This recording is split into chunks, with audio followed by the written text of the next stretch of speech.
সুধী দর্শক মণ্ডলী, আসসালামু আলাইকুম। আপনাদের সামনে হাজির হয়েছি আমাদের নোয়াখালী ফেনী অঞ্চলে একটা খবর নিয়ে। ফেনী পরশুরামপুর পূর্ব সীমান্ত ভারতীয় সীমান্তারক্ষী বাহিনী বিএসএফের বাধা উপেক্ষা করে বাংলাদেশে পাহারা চলছে বাঁধ পুনর্নির্মাণের কাজ। 2024 সালে বর্ষা মৌসুম পাহাড়ি ঢলের চাপে ভারতীয় ত্রিপুরা রাজ্য বিলীন হয়ে শহরে প্লাবিত হয়। ভারতীয় অংশ বিএসএফের সদস্যরা সহযোগিতায় বাঁধটা কেটে দেয়।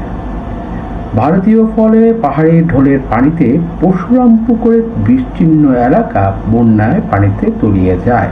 স্মরণকালে ওই বন্যায় জেলা কয়েক হাজার পরিবারের ঘর বাড়ি জীবন বিপর্যস্ত হয়েছে। তাই বাংলাদেশ সরকার ডক্টর ইউনূস উদ্যোগ নিয়েছে বাঁধ নির্মাণের কাজ। তবে সাম্প্রতিক বাংলাদেশে শুরু হয়েছে বিএসএফের বাঁধ নির্মাণের কাজ।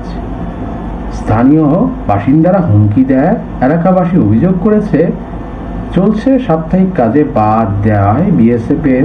তবে সীমান্ত অন্ততে প্রহরী বিজিবি ও স্থানীয় শক্ত হাতে কিভাবে বাঁধ তৈরি করেছে বাংলাদেশ তা আমাদেরকে জানাবে।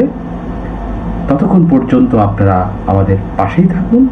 সবাই সুস্থ থাকবেন, সুন্দর থাকবেন। মানুষ মানুষের জন্য, জীবন জীবনের জন্য।